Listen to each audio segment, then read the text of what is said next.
दोस्तों नमस्कार। VK knowledge electrical में आप सभी का स्वागत है। इलेक्ट्रिशियन ट्रेड थ्योरी के मल्टीपल चॉइस क्वेश्चन लेकर हम एक बार फिर उपस्थित हैं। दोस्तों मिक्स क्वेश्चनों की सीरीज चल रही थी अपनी और ये सीरीज संख्या 55 है। इससे पहले 54 सीरीज हम अपलोड कर चुके हैं। प्ले लिस्ट में जाकर आप उन सभी सीरीज को भी देख सकते हैं। दोस्तों चैनल पर नए हो या आपने चैनल को अभी तक सब्सक्राइब नहीं किया तो आप चैनल को सब्सक्राइब कर लीजिए। नोटिफिकेशन के लिए बेल आइकन को प्रेस कर लीजिए। चैनल अपने दोस्तों को भी शेयर कीजिएगा। दोस्तों आज के सभी क्वेश्चन को लास्ट तक आप जरूर देखें। क्वेश्चन अच्छे लगे तो वीडियो को लाइक ज़रूर करें, अपने दोस्तों को भी आगे फॉरवर्ड ज़रूर करें। दोस्तों इस सीरीज में बनाए गए क्वेश्चन आप लोगों के द्वारा व्हाट्सएप पर जो मुझे सेंड किए गए थे वो क्वेश्चन है। तो आपका क्वेश्चन इसमें आया है कि नहीं देख लीजिए, नहीं आया तो अगली सीरीज में ज़रूर आएगा। वीडियो को लाइक ज़रूर कर दीजिए, अपने दोस्तों को फॉरवर्ड ज़रूर करें। 25 क्वेश्चन आज की इस सीरीज में रहेंगे। चलिए एक एक करके स्टार्ट करते हैं। सबसे पहले क्वेश्चन नंबर 1 है, हमें एक केबल की प्रोटेक्शन करनी है जो कि क्लोज एक्सेस करंट प्रोटेक्शन है। दोस्तों दो तरह की प्रोटेक्शन होती है, एक को बोलते हैं क्लोज एक्सेस करंट प्रोटेक्शन, दूसरे को बोलते हैं कोर्स एक्सेस करंट प्रोटेक्शन। बंद अति धारा बचाव बोलते हैं हिंदी में इसको। और इसके लिए 1.23 जो है ये रेटिंग फैक्टर रहता है, यानी किसी केबल को हमें रेटिंग फैक्टर से मल्टीप्लाई करना होता है। सपोज दैट कि इस तरह की केबल थी, मान लीजिए कि 16 एम्पियर के लिए रेटिंग हमने उसको दिया है, तो इसके लिए जो रेटिंग फैक्टर रहेगा वो 1.3 से इसको मल्टीप्लाई करना है और लगभग 19 एम्पियर के आसपास रेटिंग फैक्टर होगा। इसी तरह से दूसरा होता है कोर्स एक्सेस करंट प्रोटेक्शन, उसको बोलते हैं हिंदी में रुख सती धारा बचाव के लिए, और उसके लिए होता है 0.81। नेक्स्ट अपना क्वेश्चन है कि वाटर कूलर में प्रयुक्त प्रशीतक कौन सा होता है। देखो प्रशीतक को इंग्लिश में बोलते हैं रेफ्रिजरेंट। वाटर कूलर में जो रेफ्रिजरेटर काम में लेते हैं वो अगर कोडिंग के रूप में मैं बात करूं तो वो होता है R22 यानी R22। पूरा नाम होता है क्लोरोफ्रियोन कार्बन। और अगर इस तरह से नहीं है तो कहते हैं कि इसमें तो एक हार्मफुल गैस आती है, तो आजकल इसको इंडिया में बैन कर दिया है और इसका नया एक मॉडिफाइड रूप है और वो है R23। और जब अपन को पूरा नाम यानी CFC बोलते हैं उसको, क्लोरोफ्लोरो कार्बन या मीथेन जो अपन बोलते हैं वो, अगर वो ऑप्शन नहीं हो तो फिर शॉर्ट में एक ऑप्शन होता है और वो है फ्रियोन। तो अभी अपने इसका ऑप्शन रहेगा C। और वर्तमान में जो मॉडिफाइड है वो R23 के नाम से यूज किया जाता है। R22 इंडिया में बैन हो चुका है, हार्मफुल गैसें उसमें से ज़्यादा निकलती है। नेक्स्ट क्वेश्चन है, 1000 टन की कोई कॉइल है जिसमें 10 एम्पीयर की धारा प्रवाहित हो रही है, 5 मिली वेबर का फ्लक्स है, इंडक्टेंस का मान बताइए। देखो इंडक्टेंस हेनरी में मान ज्ञात करने के लिए फॉर्मूला होता है N/φ/I। टर्न फाई और आई सब कुछ दे रखा है, केवल आपको कैलकुलेशन करनी है, उत्तर आ जाएगा। टर्न है 1000 और फ्लक्स है 5 मिली वेबर, मिली में होता है 10⁻³ राइट। और जो अपन को धारा का मान दिया है वो है 10 एम्पियर। देखिए -3 से ये कट जाएगा, 5/10 0.5 हेनरी। बी ऑप्शन इसका उत्तर हो जाएगा। अगला क्वेश्चन है कि ब्यूरो ऑफ इंडियन स्टैंडर्ड के अनुसार किसी स्थापना में फुल लोड पर अधिकतम वोल्टेज ड्रॉप किससे अधिक नहीं हो सकती। दोस्तों बाहर के अनुसार वोल्टेज ड्रॉप की अगर बात करें तो ±3% होता है। यानी जब भी घर में हम कोई इक्विपमेंट स्टार्ट करते हैं तो मेन स्विच पर 3% से अधिक वोल्टेज ड्रॉप नहीं होना चाहिए। अगर लो और मीडियम लाइन में वोल्टेज ड्रॉप का क्वेश्चन होता तो डी ऑप्शन है, 5% से ज़्यादा नहीं होना चाहिए। इसी तरह से हाई और एक्स्ट्रा हाई लाइन के लिए क्वेश्चन अगर होता तो उसमें होता है ±12.5%। EHT और HT लाइन में अगर ड्रॉप का सवाल अपन से पूछा जाता तो। नेक्स्ट अपना क्वेश्चन है कि निम्न में से कौन सा तथ्य सेल की क्षमता पर निर्भर नहीं करता है। सेल की क्षमता एम्पियर घंटे में होती है। इसका मतलब ये होता है कि इतने एम्पियर की धारा इतने घंटे तक ये दे सकती है, जो कि निर्भर करती है प्लेटों के साइज यानी प्लेटों के क्षेत्रफल पर, प्लेटों की संख्या पर, और इलेक्ट्रोलाइट की कैपेसिटी कितनी है। टर्मिनल वोल्टेज का कोई महत्व नहीं होता, यानी टर्मिनल वोल्टेज से सेल की क्षमता धारित नहीं की जा सकती। नेक्स्ट क्वेश्चन है कि किसी सोलेनोइड में प्रत्यावर्ती धारा प्रवाहित करते हैं तो उस सोलेनोइड में एक EMF उत्पन्न हो जाता है जिसे हम कहते हैं। दोस्तों सोलेनोइड होती है कॉइल जो स्पाइरल आकृति में हो, उस कॉइल को हम लोग सोलेनोइड बोलते हैं। जब इसमें धारा प्रवाहित करते हैं तो इंडक्शन प्रक्रिया के कारण इसमें EMF उत्पन्न होता है, और ये धारा मान में जो परिवर्तन हो रहे हैं उस परिवर्तनों का विरोध करते हैं, उसको हम प्रेरकत्व बोलते हैं। ये सोलेनोइड जिस तरह का बिहेव कर रहा है इसलिए ये इंडक्टर का कार्य भी करता है, यानी नियत इंडक्टेंस प्रस्तुत करने वाली कुंडली जो है वो इंडक्टेंस कहलाती है। फ्लक्स प्रवाह की जो बाधा उत्पन्न करता है उसको हम प्रतिष्ठम बोलते हैं। नेक्स्ट क्वेश्चन है, कैपेसिटर की धारिता किससे प्रभावित नहीं होती। अब वैसे तो दिए गए चारों ऑप्शन ऐसे हैं जिनसे कैपेसिटी प्रभावित होती है, हालांकि ये क्वेश्चन ऐसा पूछा जा रहा है कि ड्यूरिंग कंस्ट्रक्शन यानी निर्माण के दौरान ऐसा कौन सा है जिससे कैपेसिटर की धारिता प्रभावित नहीं होती, तो वो है फ्रीक्वेंसी। प्लेटों का क्षेत्रफल, डाइलेक्ट्रिक मटेरियल और प्लेटों के बीच दूरी, इन सब से कैपेसिटर की कैपेसिटी प्रभावित होती है। हालांकि होने को तो फ्रीक्वेंसी से भी होती है, क्योंकि एक्स सी बराबर 1/2π/fc होता है। जब अपन सी यहाँ अगर रखते हैं तो यहाँ एक्स सी आता है, और अब इसके अकॉर्डिंग फ्रीक्वेंसी के ये व्युत्क्रम अनुपाती भी कहलाता है। नेक्स्ट क्वेश्चन अपन से पूछा जा रहा है कि ऊर्जा मापी में विसर्पण का मुख्य कारण क्या है। विसर्पण को इंग्लिश में बोलते हैं क्रिम्पिंग एरर। आप सब ने नाम सुना होगा, एनर्जी मीटर में क्रिम्पिंग त्रुटि पाई जाती है।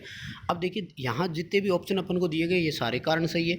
मेन अपन से ये पूछा गया है कि मुख्य कारण कौन सा है। हालांकि ध्यान रखें, जब घर्षण के लिए ओवर कंपनसेट हो जाता है तब भी क्रिम्पिंग त्रुटि होती है, स्ट्रे मैग्नेटिक फील्ड के कारण भी क्रिम्पिंग एरर आता है, और पोटेंशियल कॉइल के आर पार जब ओवर वोल्टेज उसको कंटिन्यू मिलती रहती है तब भी होता है, और वाइब्रेशन हो तब भी होता है। क्रिम्पिंग त्रुटि होती क्या है कि बिना लोड के कारण ही एनर्जी मीटर की डिस्क लगातार जब घूमती रहती है तो इसको हम क्रिम्पिंग एरर बोलते हैं।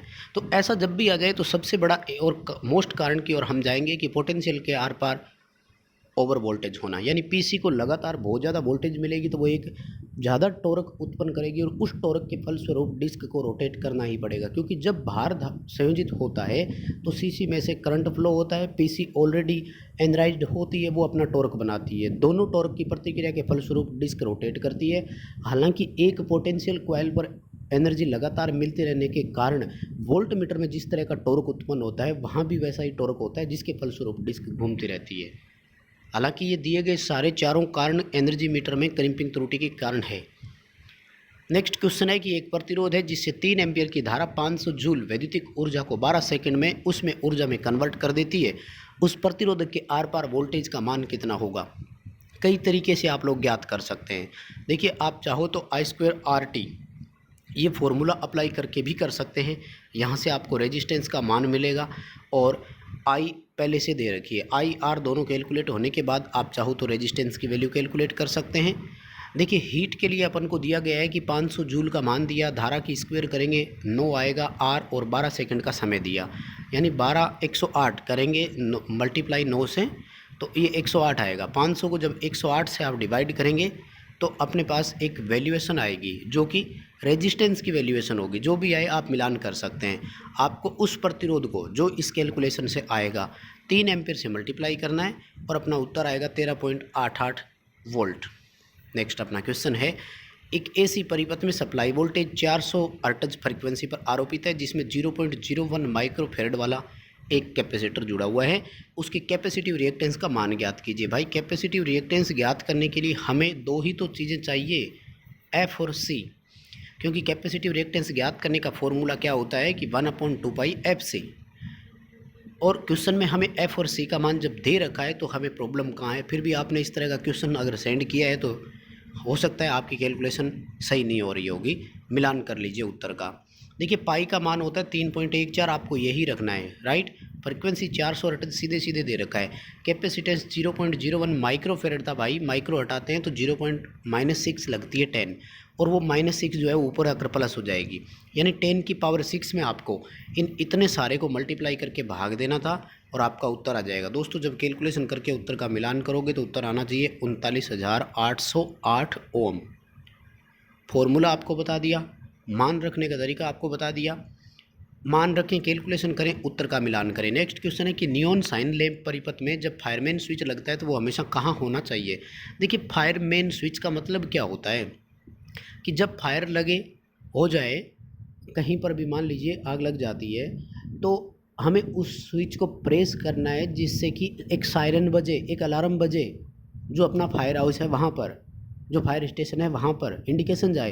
तो कहाँ होना चाहिए, आग घर में लग रही है, स्विच भी घर में मेन स्विच के पास ही होना चाहिए, तो भवन के बाहर होगा, ठीक है ना, सी ऑप्शन करेंगे। सॉरी, भवन के अंदर होगा, इनसाइड, और जहाँ तक हो मेन एंट्रेंस गेट के पास होना चाहिए। नेक्स्ट क्वेश्चन है कि 10 HP 3 phase induction motor 415 volt की है, इसके लिए फ्यूज कितने का होगा। देखो पहली बात तो ये ध्यान रखना कि 1 HP की 3 phase induction motor full load पर 1.5 एम्पियर करंट लेती है, यानी इसका करंट कितना हो गया 15 एम्पियर। अब वैसे तो फ्यूज रेटेड धारा का 1.5 गुना लगता है, यानी लगभग 22-23 एम्पियर फ्यूज बन रहा है, तो 25 एम्पियर से काम चल जाएगा। लेकिन प्रॉब्लम क्या है कि ये एक प्रकार की स्क्रूल केज इंडक्शन मोटर है, क्योंकि लिखा हुआ है ना पिंजरी प्रेरण मोटर, और स्क्रूल केज इंडक्शन मोटर की स्टार्टिंग धारा कंट्रोल नहीं होती, स्टार्टिंग धारा अधिक होती है, राइट। जब स्टार्टिंग धारा अधिक होती है उस वजह से वो फ्यूज जल सकता है, तो मोस्टली क्या होता है 35 एम्पियर का फ्यूज लगाते हैं, ये नहीं जलेगा। नेक्स्ट क्वेश्चन है सीरीज में लगे प्रतिरोधक में से एक को हटा दें तो क्या होगा। देखो जब भी एक प्रतिरोध हटेगा तो कुल प्रतिरोध कम होगा, ध्यान दीजिएगा। जैसे कुल प्रतिरोध कम होगा ना तो परिपथ की धारा क्या होगी, बढ़ जाएगी। भाई सीधी सी बात है, मान लीजिए 2-2 ओम के 3 लगे हुए थे तो पहले कितना हुआ 6 ओम, अब 2 ही रह गए तो कितना हो गया 4 ओम। जब कुल प्रतिरोध घटा है तो परिपथ की कुल धारा बढ़ जाएगी। अगला क्वेश्चन है single phase power factor metre में 2 फिक्स करंट कॉइल होते हैं जो लोड के साथ कैसे जुड़े हैं। पहली बात तो ये क्लियर कर दूं कि 2 करंट कॉइल नहीं होती, करंट कॉइल एक ही होती है जिसको 2 भागों में बांटते हैं। कोई बात नहीं, हम 2 मान लेते हैं, क्योंकि एक यूनिफॉर्म मैग्नेटिक फील्ड डेवलप करने के लिए हम सीसी को 2 भागों में बांटते हैं, और वो हमेशा लोड के सीरीज में जुड़ती है। श्रृंखला ऑप्शन हो जाएगा इसका, सीसी सीरीज में, पीसी पैरेलल में जुड़ती है। सीसी मोटे तार कम टर्न की होती है, पीसी पतले तार अधिक टर्न की होती है। नेक्स्ट क्वेश्चन है कि एक कंडक्टर जिसकी श्रृंखला में कई सारे टर्न जुड़े हुए उसे क्या कहते हैं। चालकों का एक लूप होता है उसे हम टर्न कहते हैं। अनेक टर्न जब ऐसे हम एक ही तार में और लगाते जाते हैं तो उस लूप को कॉइल कहते हैं, हम कुंडली बोलते हैं उसको। अगला क्वेश्चन है 3 फेज इंडक्शन मोटर में सिंगल फेजिंग दोष का क्या होगा यदि वह मोटर में स्टार्टिंग के समय हो जाए। सिंगल फेजिंग दोष के बारे में पूछ रहे हैं। सिंगल फेजिंग से 3 फेज इंडक्शन मोटर में 3 तरह के प्रभाव पड़ते हैं, मैं बहुत बार बता चुका हूँ। सबसे पहला ये कि अगर स्टार्टिंग के समय हो जाता है, लेकिन अब इसमें ये तो बताया नहीं कि मोटर लोड पर है कि नो लोड पर है, 2 ऑप्शन होते हैं। देखो अगर लोड पर होती मोटर तो स्टार्ट नहीं होगी, केवल घूं घूं की आवाज़ करेगी, वाइब्रेशन होगा, कंपन होगा, देखते ही पता लग जाएगा सिंगल फेजिंग हो रही है। अगर नो लोड पर है तो धीमी गति से चलेगी, ठीक है। अब देखिए इसमें ऐसा कोई ऑप्शन नहीं दिया आपने को, तो सटीक ऑप्शन यही बैठ रहा है, धीमी गति पर चलेगी। हम लोग यही मानेंगे कि नो लोड पर है, क्योंकि बहुत सारे सिस्टम स्टार्टिंग में नो लोड ही होते हैं, अनलोड पर ही स्टार्ट करते हैं, उसके बाद उस पर लोड दिया जाता है। नेक्स्ट क्वेश्चन है कि 3 फेज मोटर के चलते समय यदि एक फेज फेल हो जाता है तो मोटर के कार्य पर क्या प्रभाव पड़ेगा। तो दूसरा तरीका है ये, यानी अगर रनिंग में एक फेज फेल हो जाता है तो ध्यान रखिएगा लगातार मोटर उसी गति से चलती रहेगी, लेकिन अन्य 2 फेजों में अधिक धारा लेगी और फाइनली वाइंडिंग जल जाती है। ये ध्यान रखिएगा, सिंगल फेज से अंततः मोटर जलती ही है। हाँ अगर प्रोटेक्शन लगा हुआ है तो वो एक अलग बात है, ओवरलोड रिले ऑपरेट हो जाता है पहले, फ्यूज उड़ जाता है पहले, तो प्रोटेक्शन मोटर को बचा भी सकते हैं। अगला क्वेश्चन है ओवरहेड लाइन में चालक की लंबाई बढ़ाने के लिए किस प्रकार का जॉइंट काम में लेते हैं। वैसे तो याद रखना ब्रिटानिया जॉइंट काम में लेते हैं। अब यहाँ पर ब्रिटानिया ऑप्शन तो है नहीं, ये ब्रिटानिया टी जॉइंट है, ध्यान रखना। ये सर्विस लाइन निकालने के लिए होता है, जब हमें लाइन में कहीं से जोड़ निकालना हो तब। तो दूसरा ऑप्शन आता है वेस्टर्न यूनियन जॉइंट, पश्चिमी संघ जॉइंट के नाम से बोलते हैं। 2 हाथ होते हैं इस तरह से आमने सामने आपको जुड़े हुए दिखाई देंगे। अगला क्वेश्चन है 24 ओम प्रतिरोध वाली एक कॉइल के पावर फैक्टर की गणना कीजिए। 5 एम्पियर की धारा 240 वोल्ट और 50 हर्ट्ज एसी सप्लाई से वो जुड़ी हुई है। देखो भाई कॉइल का प्रतिरोध ज्ञात करना है, प्रतिरोध में रेजिस्टेंस हमें दे रखा है कॉइल का, तो फिर पावर फैक्टर यानी कोस थीटा जो है उसके लिए हमें फॉर्मूला अप्लाई करना है R/Z का, राइट। अब अपने पास R तो है 24 ओम, लेकिन Z नहीं है। दोस्तों मैं बता दूं हमें परिपथ की करंट भी दे रखा है, हमें परिपथ की वोल्टेज भी दे रखा है, तो AC सीरीज सर्किट हो समांतर सर्किट खैर कोई फर्क नहीं पड़ता। Z ज्ञात करने के लिए हम V/I का फॉर्मूला भी लगा सकते हैं। वोल्टेज 240 वोल्ट है, धारा का मान 5 एम्पियर है। इसको जब आप लोग कैलकुलेशन करेंगे तो ये आएगा 48 ओम, यानी Z कितना आया 48 ओम। R/Z का फॉर्मूला लगा दो 24/48। इसको जब आप लोग करोगे तो उत्तर आएगा 1/2। 1/2 बोलें तो 0.5 लैगिंग होगा क्योंकि कॉइल है। खैर इसमें तो 2 ऑप्शन है ही नहीं, 0.5 का एक ही ऑप्शन है। अगर दूसरा ऑप्शन होता भी तो फिर हम 0.5 लैगिंग ऑप्शन की ओर जाते, क्योंकि पावर फैक्टर दिया हुआ है, राइट। जिसने भी ये क्वेश्चन सेंड किया है उम्मीद करता हूँ कि उसने अपना क्वेश्चन आराम से समझ लिया होगा। जिसका क्वेश्चन है वो वीडियो को ज़रूर लाइक कीजिएगा और कमेंट करके हमें ज़रूर बताइएगा कि हमारा क्वेश्चन इसमें आ गया है। और अगला क्वेश्चन है कि 3 फेज परिपथ में शक्ति मापने की 2 वाट मीटर विधि का हमने उपयोग किया है।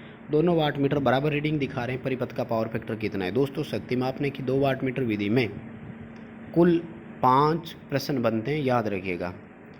जो दोनों वाट मीटर की रीडिंग है वो पावर फैक्टर पर डिपेंड करती है, पावर फैक्टर कैसा कैसा है, ठीक है। देखिए पावर फैक्टर की बात करेंगे कि जब फेज अंतर 0 हो तो पावर फैक्टर इकाई होता है।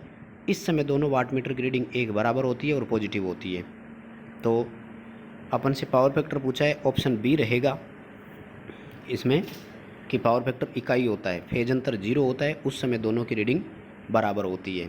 और इसी तरह से जब पावर फैक्टर 0.5 हो यानी फेज अंतर 60 डिग्री हो तो एक वाट मीटर की रीडिंग 0 होती है, दूसरा वाट मीटर कुल रीडिंग देता है। इसी तरह से जब पावर फैक्टर 0 हो यानी फेज अंतर 90 डिग्री हो तो दोनों वाट मीटर की रीडिंग 0 होती है। तो कुल मिलाकर 5 है। इसकी कंप्लीट थ्योरी प्लेलिस्ट में आपको मिल जाएगी, वहाँ से भी आप इसको स्टडी कर सकते हैं। अगला क्वेश्चन है कि एक वोल्ट मीटर को यदि एमीटर की तरह जोड़ दिया जाए तो क्या होगा, यानी वोल्ट मीटर को परिपथ के श्रेणी क्रम में लगा दें तो क्या होगा। सीधी सी बात है, वोल्ट मीटर उच्च प्रतिरोध वाला होता है, ये कोई विचलन हमें नहीं दर्शाएगा, मीटर में से कोई डिफ्लेक्शन नहीं आएगी, क्योंकि विक्षेप तब देगा जब इसको वोल्टेज मिलेगी, धारा मिलेगी तो टॉर्क देगा। इतना अधिक प्रतिरोध होता है कि voltmeter as open circuit काम करवा सकता है, क्योंकि अगर आदर्श वोल्ट मीटर हम माने तो उसका अनंत प्रतिरोध होता है और अनंत प्रतिरोध ओपन सर्किट का होता है। हाँ, एक एमीटर को हम वोल्ट मीटर की तरह जोड़ें तो वो जल जाएगा, ध्यान रखिएगा, क्योंकि एमीटर में प्रतिरोध बहुत कम होता है। कॉइल को जैसे ही पूरी सप्लाई वोल्टेज मिलेगी तो वो जल जाएगा। नेक्स्ट क्वेश्चन है, यूनिवर्सल मोटर की मैक्सिमम एफिशिएंसी किस पर होगी। मैक्सिमम ऑपरेशन तो होता है 50 हर्ट्ज पर। दोस्तों ध्यान से सुनिएगा, 2 क्वेश्चन बता रहा हूँ मैं। अधिकतम दक्षता होती है 25 हर्ट्ज सप्लाई पर। अच्छा क्वेश्चन है, हालांकि ऑपरेट नहीं करते, ध्यान रखिएगा, ठीक है। मैक्सिमम एफिशिएंसी जब भी मिलती है तो मैकेनिकल पावर आधी हो जाती है। ज़्यादातर ऑपरेशन जो है वो 50 और 60 हर्ट्ज पर होते हैं और अधिक दक्षता जो है वो 25 हर्ट्ज फ्रीक्वेंसी पर मिलती है। अगला क्वेश्चन, तो इस भाई ने 2 ही ऑप्शन सेंड किए थे। डैम्पर वाइंडिंग किस सिद्धांत पर कार्य करती है। डैम्पर वाइंडिंग होती है अल्टरनेटर और सिंक्रोनस मोटर में हंटिंग दोष दूर करने के लिए, ठीक है। हंटिंग आता है जब क्षणिक रूप से भार में परिवर्तन हो तो अल्टरनेटर की गति में चेंजेज आता है। डैम्पर वाइंडिंग तभी काम करती है जब हंटिंग आएगा, सामान्य अवस्था में काम नहीं करती, यानी सापेक्ष गति मिलेगी तो उसमें ईएमएफ उत्पन्न होगा, तो वो फैराडे का नियम कहलाता है, फैराडे के प्रेरण नियम पर आधारित होती है। और अगला क्वेश्चन है कि निम्न में से किस ट्रांसफार्मर में सेकेंडरी धारा मैग्नेटाइजिंग करंट के बराबर है। देखो मैग्नेटाइजिंग करंट जो चुंबकन धारा होती है, ये एक तरह से नो लोड करंट में 2 भाग होते हैं, एक्टिव भाग और यानी सक्रिय धारा और चुंबकन धारा। नो लोड करंट 2 से 5% होती है। अगर हम 5% करंट भी माने तो दोनों का हम आधा आधा हिस्सा भी बोल सकते हैं, यानी 2% मैग्नेटाइजिंग करंट किसी ट्रांसफार्मर में चलती है जब उसकी सेकेंडरी ओपन हो, प्राइमरी में चलती हो। इसका मतलब ये है कि ऐसा ट्रांसफार्मर जिसकी प्राइमरी में बहुत कम करंट रहता हो, तो प्राइमरी में बहुत कम करंट जो है ना वो होगा पीटी में, क्योंकि पीटी की प्राइमरी में बहुत अधिक वोल्टेज होते हैं, सेकेंडरी में बहुत कम वोल्टेज होते हैं, इसलिए सेकेंडरी में बहुत अधिक करंट होगी, प्राइमरी में बहुत कम करंट होगी, जो मैग्नेटाइजिंग करंट के बराबर है। तो इस क्वेश्चन का आंसर ए रहेगा। तो बस दोस्तों ये थे 25 क्वेश्चन आज के जो आप लोगों के द्वारा व्हाट्सएप पर सेंड किए गए थे। अगर आपका क्वेश्चन इसमें पिकअप हुआ है तो वीडियो को लाइक करें, कमेंट करके ज़रूर बताएं।